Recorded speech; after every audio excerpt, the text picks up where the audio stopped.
ভারতের প্রধানমন্ত্রী Narendra Modi, Vladimir Putin এবং শেখ হাসিনার মধ্যে যৌথ বৈঠক হয়েছে। শেখ হাসিনা আবার শেখ হাসিনা এবং রুশ প্রেসিডেন্ট ভ্লাদিমির পুতিনের মধ্যেও আলাদা বৈঠক হয়েছে এবং সেই বৈঠক দিল্লিতে কি সত্যি শেখ হাসিনার সঙ্গে বৈঠক করেছেন পুতিন ও নরেন্দ্র মোদী? নিশ্চিতভাবে একটা আলোচনা হয়েছে, বিশেষ করে বাংলাদেশে যখন একটা নির্বাচন নিয়ে অনিশ্চয়তা তৈরি হয়েছে, সে ব্যাপারে আমি যতদূর শুনেছি যে ভারত এবং রাশিয়া বাংলাদেশে একটি ইনক্লুসিভ নির্বাচনের পক্ষে। তারা চান, যেহেতু দুটো দেশই রাষ্ট্র চান যে আওয়ামী লীগ সহ নির্বাচন ওখানে অনুষ্ঠিত হোক। বাংলাদেশে ফিরবই। এই বাংলাদেশে যারা প্রকৃত অপরাধী তারা সাজা পাবে, দেশের মানুষের ভাগ্য নিয়ে যারা চিনিমিনি খেলছে তাদের শাস্তি দেবো এবং বাংলাদেশকে আবার আমরা উন্নত সমৃদ্ধ সোনার বাংলাদেশ হিসেবে তুলে। এরই মধ্যে দলের সভানেত্রী শেখ হাসিনার অডিও বার্তাটি সামাজিক বিভিন্ন মাধ্যম মারফত দলের নেতাকর্মীদের কাছে পৌঁছে গেছে। এই বিষয়টি হচ্ছে গণপ্রতিরোধের ডাক দেওয়া হয়েছে, অর্থাৎ এই গণপ্রতিরোধের ডাক যমুনা অভিমুখী হবে। আওয়ামী লীগ কিন্তু ভয়ঙ্কর রূপে ফিরে আসছে, আর আওয়ামী লীগ ফিরলে যে আরো ভয়ঙ্কর রূপে ফিরবে এটা আমার থেকে মনে হয় আমাদের সরকারে যারা আছেন অথবা এনসিপিতে যারা আছেন, জামাতে যারা আছেন, অনেকেই ভয় পাচ্ছেন যে আওয়ামী লীগ ফিরলে পরিণতি কি হবে। বাংলাদেশ আওয়ামী লীগ একাই 100। বাংলাদেশ আওয়ামী লীগের এরকম বিভিন্ন ডালপালা লাগে না। এবি পার্টি, সিবি পার্টি, যত পার্টি আছে, জামাতের পক্সি রাজনৈতিক দল, সকলে এক পক্ষে থাকো আর আরেক পক্ষ একা থাকবে আওয়ামী লীগ। একটা নির্বাচন হয়ে যাক, সে নির্বাচনে দেখে আওয়ামী লীগকে একেবারে শুয়ে দাও। এনটিভি এনসিপিকে নিয়ে একটা খুবই হতাশাজনক নিউজ করেছে। তারা একটা প্রতিবেদন তৈরি করেছে, সেই প্রতিবেদনে বলার চেষ্টা করেছে যে এনসিপি ভাঙনের মুখে পড়েছে। এনসিপি ভেঙে বেশ কয়েকটা টুকরা হওয়ার একেবারে শেষ মুহূর্তের অবস্থানে এসে দাঁড়িয়েছে। দর্শক, নতুন একটা নিউজ আপনাকে স্বাগত। প্রিয় দর্শক, যখন সরকারের পক্ষ থেকে ঘোষণা দেওয়া হয়েছিল যে আগামী ফেব্রুয়ারিতে অর্থাৎ 2026 সালের ফেব্রুয়ারির মধ্যেই বাংলাদেশের জাতীয় সংসদ নির্বাচন অনুষ্ঠিত হবে, তখন থেকেই কিন্তু বিভিন্ন বিশ্লেষকরা বলাবলি করছিল আদতে এই ফেব্রুয়ারিতে কোনো নির্বাচন হবে না, সরকার এই ফেব্রুয়ারিতে কোনো নির্বাচন দিতে পারবে না। দর্শক মণ্ডলী, এখন এসে সেই সংকটটা আরো প্রকট হচ্ছে এবং এই মুহূর্তে এসেও বিশ্লেষকরা বলছেন সত্যি সত্যি এই ফেব্রুয়ারিতে নির্বাচন হবে না। তো দর্শক, এখন এই পরিস্থিতি দেখে আপনার কাছে কি মনে হচ্ছে? আপনার কাছেও কি এমনটাই মনে হচ্ছে যে ফেব্রুয়ারিতে আসলে নির্বাচন দেওয়া সম্ভব না, ডক্টর মোহাম্মদ ইউনূসের পক্ষে নির্বাচন দেওয়া সম্ভব না বলে কি মনে করছেন? যদি এমনটাই মনে করে থাকেন তাহলে অবশ্যই আপনার মূল্যবান মতামতটি কমেন্ট করে জানিয়ে দিন। এছাড়াও দর্শক, ভিডিওর শুরুতেই যে গুরুত্বপূর্ণ অংশগুলো দেখেছেন তার বিস্তারিত আলোচনা একটু পরেই দেখতে চলেছেন। তো দর্শক, আর কথা না বাড়িয়ে চলুন দেখে আসবো আজকে সেই কাঙ্ক্ষিত ভিডিওগুলো। তবে তার আগে বলবো, যারা প্রতিনিয়ত আপডেট খবর দেখতে চান তাহলে অবশ্যই আমাদের চ্যানেলটি সাবস্ক্রাইব করে পাশে থাকা বেল আইকনটি ক্লিক করে দিন। আর যারা ইতিমধ্যেই চ্যানেলটি সাবস্ক্রাইব করে রেখেছেন তাদেরকে অসংখ্য ধন্যবাদ। তো চলুন দর্শক, ভিডিওটিতে একটি লাইক দিয়ে আমরা ধারাবাহিকভাবে সবগুলো ভিডিওর আলোচনা দেখে আসি। সরকারের তরফ থেকে 10 থেকে 12 তারিখের মধ্যে মূলত নির্বাচনী তফসিল ঘোষণার বেশ তোড়জোড় লক্ষ্য করা যাচ্ছে। এরই মধ্যে রাষ্ট্রপতির কাছ থেকে সময় চাওয়া হয়েছে 10ই ডিসেম্বর, সেদিন তার সাথে দেখা করে সময় চাবে বলে এরই মধ্যে খবর বেরিয়েছে গণমাধ্যমে। তবে এসব খবরকে ছাপিয়ে যে খবরটি এই মুহূর্তে সবচেয়ে বেশি আলোচনা, সেটি হচ্ছে নির্বাচনী তফসিল ঘোষণার দিনই তা প্রতিহতের ডাক দিয়েছেন আওয়ামী লীগ। এরই মধ্যে দলের সভানেত্রী শেখ হাসিনার অডিও বার্তাটি সামাজিক বিভিন্ন মাধ্যম মারফত দলের নেতাকর্মীদের কাছে পৌঁছে গেছে। এই বিষয়টি হচ্ছে গণপ্রতিরোধের ডাক দেওয়া হয়েছে, অর্থাৎ এই গণপ্রতিরোধের ডাক যমুনা অভিমুখী হবে এবং সচিবালয়ের অভিমুখী সারা বাংলাদেশের আওয়ামী লীগের নেতাকর্মীরা এই গণজমায়েতে আসবেন এবং সেক্ষেত্রে গণপ্রতিরোধ দিয়ে এই যে নীলনকশার যে নির্বাচন সেটিকে প্রতিহত করবেন, এমনটি বলছে আওয়ামী লীগ। আওয়ামী লীগের ওবায়দুল কাদেরের বরাত দিয়ে টাইমস অফ ইন্ডিয়াতে একটি সংবাদ এরা প্রকাশিত হয়েছে, যেখানে বলা হয়েছে আওয়ামী লীগের নেতাকর্মীরা শেখ হাসিনার ডাকে যে কোনো মূল্যে এই নির্বাচন প্রতিহত করবেন এবং এই নির্বাচন কোনো কিছুতেই বর্তমান সরকার করতে পারবে না বলে সাফ জানিয়ে দেওয়া হয়েছে। এবং আওয়ামী লীগের নেতাকর্মীরা গত 15টি মাস ধরে বিভিন্নভাবে সংগঠিত হয়েছে, তারা এখন যে কোনো সময়ের চেয়ে অনেক বেশি প্রস্তুতিতে রয়েছে বলে আওয়ামী লীগ থেকে বলা হয়েছে। এবং আওয়ামী লীগ সভানেত্রী শেখ হাসিনা মনে করেন তার যারা ত্যাগী নেতাকর্মী তারা গণতন্ত্রের স্বার্থে, দেশের উন্নয়নের স্বার্থে এই গণপ্রতিরোধে স্বতঃস্ফূর্তভাবে যমুনা অভিমুখে অংশ নেবেন এবং এই সরকারের পতন নিশ্চিত করবেন। এবং তারা বিশ্বাস করেন চলতি বিজয়ের মাসেই আওয়ামী লীগ বিজয়ের পতাকা নিয়ে ফিরবে। এমনটি যখন অবস্থা, তখন সরকারের তরফ থেকে মূলত গতকাল একটি নিষেধাজ্ঞা জারি হয়েছে। আইন শৃঙ্খলা বাহিনীর পক্ষ থেকে বলা হয়েছে যমুনা, সচিবালয় সহ আশপাশের এলাকায় সকল ধরনের গণজমায়েত, সভা সমাবেশের উপর নিষেধাজ্ঞা দেওয়া হয়েছে এবং এই নিষেধাজ্ঞা অনির্দিষ্ট কালের জন্য বলা হয়েছে। সাধারণত কোনো ধরনের নিষেধাজ্ঞা হলে কয়েকটি ঘন্টা বা কয়েকটি সময় বা নির্দিষ্ট দিনকে বেছে নেওয়া হয়, কিন্তু এক্ষেত্রে বলা হয়েছে অনির্দিষ্টকাল, অর্থাৎ তাদের কাছেও এই ধরনের বার্তা রয়েছে। আওয়ামী লীগের এই গণজমায়েতের ফলে আইন শৃঙ্খলা বাহিনী বলছে যে তারা তাদের প্রস্তুতি রেখেছে, তারা কিছুতেই কোনো প্রকার গণজমায়েত হতে দিবে না। যদিও আওয়ামী লীগ খুবই দৃঢ়চিত্তে বলছে তাদের গণপ্রতিরোধী এই সরকারের সকল নীলনকশা নস্যাৎ হবে। এই যখন অবস্থা, তখন পুলিশের আইজি কে জানেন যে তিনি বিডিআর যে হত্যাকাণ্ডে তার বিষয়টি উঠে আসায় তার অপসারণের মধ্যে ইতিমধ্যে একটি নোটিশ দেওয়া হয়েছে। সেই নোটিশ নিয়ে তারা রয়েছেন এবং আমরা লক্ষ্য করছি মাঝে বেশ কিছু সময় বেশ প্রতিবাদী হয়ে ওঠা সোহেল তাজের বিষয়টিও সেখানে রয়েছে। এখনই বোঝা যাচ্ছে যে আসলে কেন সোহেল তাজ ওরকম করছিলেন যেন সরকারের আনুগত্য পাওয়া যায়, কিন্তু সেটি দিন শেষে টিকলো না। আর বোঝা গেল যে কেন তারপর বাইরে নিষেধাজ্ঞা ছিল। সবচেয়ে আরেকটি বিষয় হচ্ছে যে বিএনপি যাদেরকে এতদিন মূলা দেখিয়েছিলেন সেসব এনসিপি নেতারা এখন আসলে পথহারা, দিশেহারার মতো অবস্থা। না তারা কিভাবে নির্বাচন করবেন বুঝতে পারছেন না, কারণ আপনারা জানেন আসিফ মাহমুদ সজীব ভুঁইয়া, তাসনিম যারা এসব আসনে বিএনপির প্রার্থী দেওয়া হয়েছে। অন্ততপক্ষে এই দুজন নিশ্চিতভাবে মনে করেছিলেন তাদের জন্য বিএনপি তাদের আসনটি ছেড়ে দিবে, কিন্তু সেটি আর হয়নি। এই যখন অবস্থা, নাগরিক ঐক্যের মাহমুদ মান্না, আপনারা জানেন তার 38 কোটি টাকার একটি ঋণ খেলাপির ব্যাপারটি সামনে এসেছে এবং ব্যাংক কর্তৃপক্ষ তার বিরুদ্ধে আইনি ব্যবস্থা নিতে যাচ্ছে। অর্থাৎ বোঝাই যাচ্ছে যারা শরিক ছিল তারা শেষ মুহূর্তে বিএনপির সাথে ঐক্যের যেই ফল সেটি তারা বুঝতে শুরু করেছেন। এবং আমরা জানি যে আলোচিত যেই জুলাই বিপ্লবে আপনারা মুগ্ধের ভাই যে স্নিগ্ধ, তার সে নমিনেশন পাবে বলে বেশ আশা করে রেখেছিল, তাকেও শেষ পর্যন্ত কিন্তু আশাহত হতে হলো এবং তিনিও বিএনপির নমিনেশন সেই কাঙ্ক্ষিত পাননি এবং এই যাত্রায় তার সেই স্বপ্ন পূরণটি আর হলো। ওদিকে জামাত তো বলেই দিয়েছে যদি নির্বাচনী শিডিউল যদি দুটো জিনিস একসাথে না হয়, তা জামাতের মতো করে যদি না হয় তাহলে জামাত নির্বাচনী জেনোসাইডের কথা বলছে এবং তারা হুঙ্কার দিয়েছিল যে প্রশাসনের সবকিছু তাদের মতো করেই হবে। তো কি দেখা গেল যে লটারিতে এসপি ঠিক করা হলো। বাংলাদেশের নজিরবিহীনভাবে এমনটি করছে। নেটিজেনরা বলছেন যে সরকার তো লটারিতে আসা একটি সরকার, ফলে সে সবকিছুতেই লটারি খুঁজে বেড়ায়। কিন্তু বোঝা উচিত যে সব লটারি, সব জুয়ার পরিণতি ভালো হয় না। এদেশের জনগণ কখনই কোনো অশুভ কোনো উদ্যোগকে তারা বাস্তবায়ন হতে দেয়নি। বাংলাদেশ আওয়ামী লীগ একাই 100। বাংলাদেশ আওয়ামী লীগের এরকম বিভিন্ন ডালপালা লাগে না। বাংলাদেশ আওয়ামী লীগ 16 বছর ক্ষমতায় ছিল তার একক শক্তিতে। ছোটখাটো দল তাদের শরিক ছিল, এদেরকে জাস্ট শো রাখা হয়েছিল, কারণ কিছু কিছু জায়গায় হালকা হালকা ভোট কাটে সে কারণে। তা না হলে বাংলাদেশ আওয়ামী লীগ এই 16 বছর একাই জামাত ইসলামী, এই বিকাশ নুরু, এই টোকাই, যতগুলো ছোটখাটো দল আছে, এই বিএনপি সকলের সাথে একা ফাইট করেছে। তোমরা বলো বাংলাদেশ আওয়ামী লীগকে নাকি বাংলাদেশের জনগণ 5 আগস্ট রায় দিয়ে বিতাড়িত করে দিয়েছে। আরে ভাই, ধরে নিলাম 5 আগস্ট বাংলাদেশ আওয়ামী লীগকে বিতাড়িত করে দিয়েছে।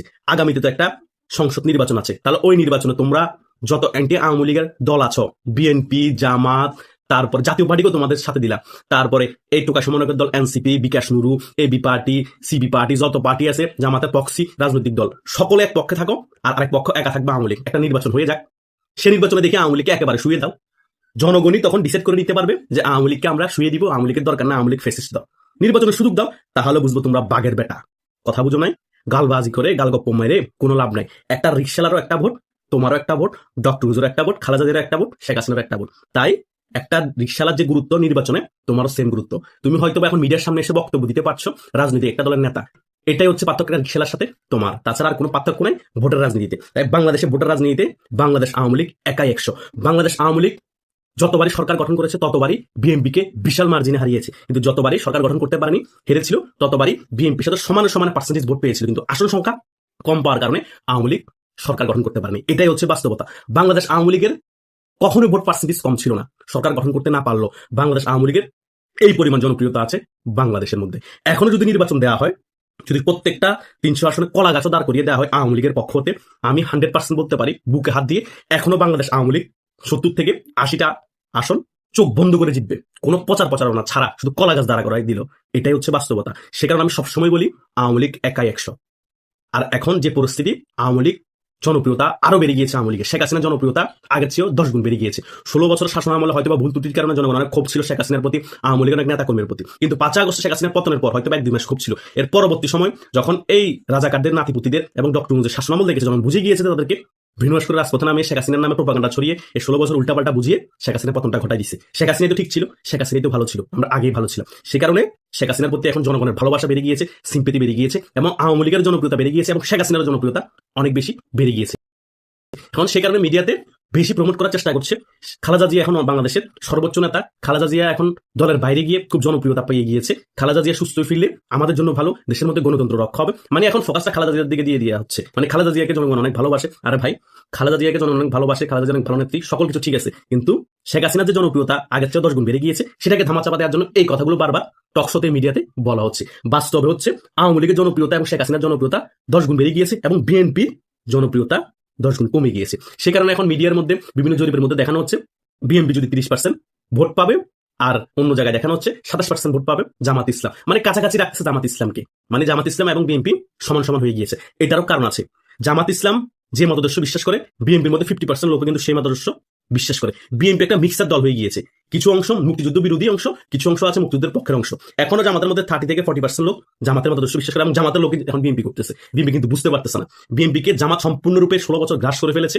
2001 থেকে 2006 সাল আমল তো জোট থাকার কারণে তখনও গ্রাস করেছে, এর 16-17 বছর গ্রাস করেছে। সে কারণে বিএনপির সকল দুর্বলতা জামাত ভালো করেই জানে, তাই কোন জায়গায় আঘাত করতে হবে বিএনপিকে সেটা জামাত ভালো করে জানে। সে কারণে বিভিন্ন বক্তব্যতে বিএনপিকে 2 টাকার দাম না দিয়ে কথা বলে জামাত, কারণ বিএনপি দুর্বলতা এই 16-17 বছরে ভালো করে টের পেয়ে গিয়েছে জামাত। এবং বিএনপির ভিতরে জামাতের লোক থাকার কারণে বিএনপির মধ্যে কি আলোচনা হয় কি না হয় সকল কিছু জামাতের কাছে চলে আসে। জামাতের কয়েক পার্সেন্ট লোক আওয়ামী লীগের লুঙ্গির তলে ছিল, এখন আওয়ামী লীগ ক্ষমতা নিয়ে লুঙ্গির তল থেকে বাইরে হয়ে গিয়েছে, তারা রাজনীতি করছে। আর কিছু অংশ এখনো বিএনপি লুঙ্গির তলে রেখে দিয়েছে, কারণ বিএনপি আগামীতে ক্ষমতায় আসতে পারে বা ক্ষমতায় আসা ধরে এগিয়ে আছে, তাদের কিছু জিনিস তথ্য জানতে হবে, সেটাই এখন করছে জামাত। সেই পলিসিতে জামাত রাজনীতি করছে। জামাতের রাজনীতি হচ্ছে বড় বড় দলের লুঙ্গির তলে থেকে রাজনীতি করা এবং বড় বড় দলের লুঙ্গির তলে থেকে তাদের বিভিন্ন তথ্য ইনফরমেশন নিয়ে তারা আগামীর যে রাজনীতি পরিকল্পনা সাজাবে সেটা সাজানো। জামাত এভাবেই করে রাজনীতি করে, তাই বিএনপি জামাতের সাথে হেড টু হেড ফাইটে তর্ক বিতর্কের রাজনৈতিক মেকানিজমে টিকতে পারছে না।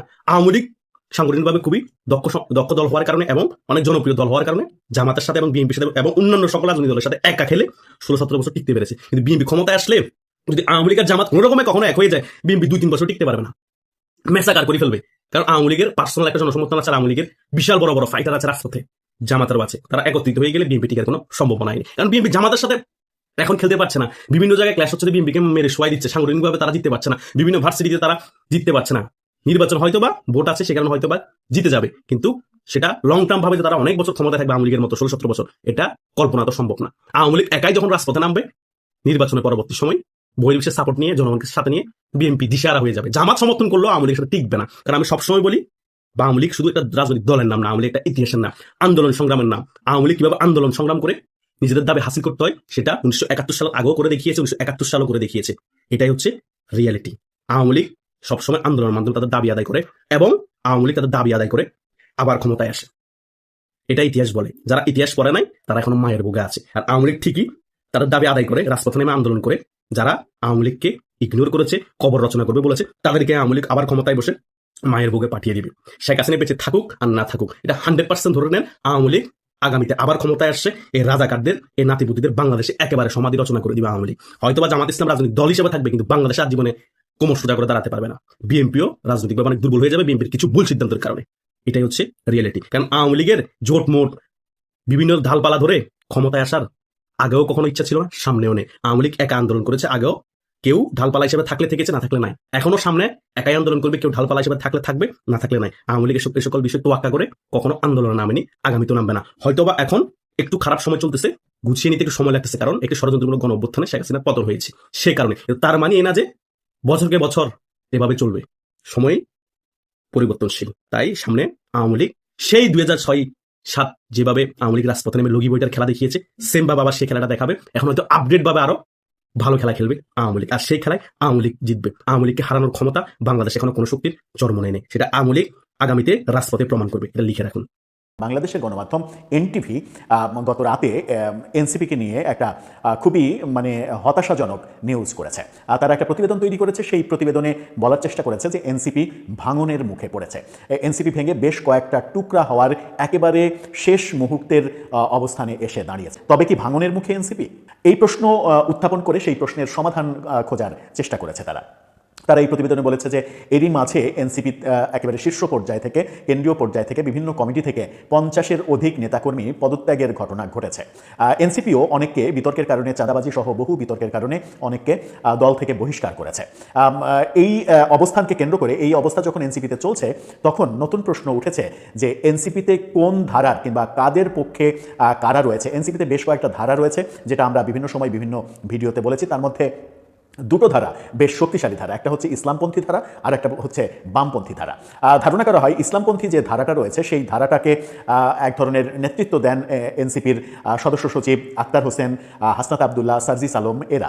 এছাড়া বাম ধারার যে শক্তিশালী পক্ষটা এনসিপিতে রয়েছে সেই পক্ষটার কারণে এনসিপি আগামী নির্বাচন কেন্দ্রিক জামাতের সঙ্গে জোটে যেতে পারছে না। জামাতের সঙ্গে জোটে গেলে তারা দক্ষিণ পন্থার দল হিসেবে নিজেদের যে আখ্যা পাবে সেই আখ্যাটা তারা এই মুহূর্তে পেতে চাইছে না। এরকম প্রেক্ষাপটে আরেকটা বড় সংকট তৈরি হয়েছে তাদের। সেই সংকটটা হচ্ছে যে সরকারে থাকা দুইজন ছাত্র উপদেষ্টা আসিফ মাহমুদ সজীব ভুঁইয়া এবং মাহফুজ আলম, এই দুজন নির্বাচন করবেন, আগামী নির্বাচন করবেন, এরকমটাই শোনা যাচ্ছে। এরকমটা যখন শোনা যাচ্ছে তখন তারা দুইজন এনটিপি নিশ্চিত করছে যে তারা দুইজন পদত্যাগ করে নির্বাচনের প্রস্তুতি যখন তফসিল ঘোষণার আগে শুরু করবেন তখন শঙ্কা তৈরি হয়েছে এবং এনটিপি অনেকটা নিশ্চিতই করছে যে তারা দুইজন কেউই এনসিপিতে যোগ দিচ্ছেন না। এটা এনসিপির জন্য একটা বড় সংকট। তাহলে তারা কোথায় যোগ দিচ্ছেন? আইদার তারা বিএনপিতে যোগ দিচ্ছেন, বিএনপিতে যোগ দিয়ে বিএনপির হয়ে নির্বাচন করবেন, অথবা স্বতন্ত্র থেকে নির্বাচন করবেন। কেন সেটা করবেন? কারণ হিসেবে এনটিভি বলছে যে তারা দুইজন চাচ্ছিলেন এনসিপি বিএনপির সঙ্গে আগামী নির্বাচনী জোটে যাক, কিন্তু এনসিপির বিভিন্ন পর্যায়ের নেতাদের কারণে সেই ব্যাপারটা বাস্তবায়ন করা সম্ভব হয়নি। তারা বিএনপির সঙ্গে জোটে যেতে পারছে না। বিএনপির সঙ্গে বহু দর কষাকষি করলেও বিএনপি বিরোধী তাদের মধ্যে যে রাজনৈতিক অবস্থান সেই কারণে বিএনপিও তাদের উপরে আগ্রহ হারিয়ে ফেলেছে এবং বিএনপিও অনেকটা মনে করছে যে এনসিপির আদতে তৃণমূল পর্যায়ে কোনো ভোট নেই। কেন্দ্রে কয়েকজন উল্লেখযোগ্য নেতার মিডিয়া কাভারেজের জন্য তারা আলোচিত হন, কিন্তু প্রকৃত অর্থে তাদের যে ভোট কিংবা ভোট ব্যাংক সেটা একেবারে তলানিতে, সেটা শূন্যের কোঠায় না, কিন্তু একেবারে তলানিতে।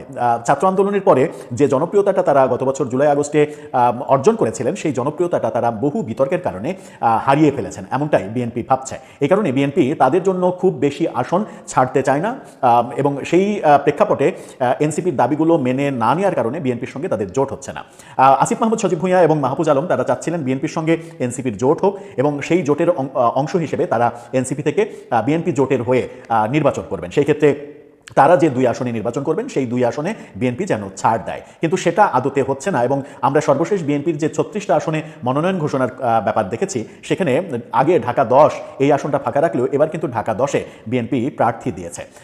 যে ঢাকা 10 আসন থেকে আসিফ মাহমুদ সজীব ভুঁইয়া নির্বাচন করবেন বলে ইঙ্গিত দিয়েছিলেন, সেই ঢাকা 10-এ বিএনপি প্রার্থী দেওয়ার মাধ্যমে এটাও জানিয়ে দিল যে এনসিপির সঙ্গে যেমন জোট হওয়ার সম্ভাবনা খুবই কম, তেমনি আসিফ মাহমুদ সজীব ভুঁইয়া কিংবা মাহফুজ আলমের সঙ্গেও এক ধরনের সমঝোতার যে ব্যাপারটা চলছিল সেটাও একেবারে শূন্যের কোঠায় চলে গেছে।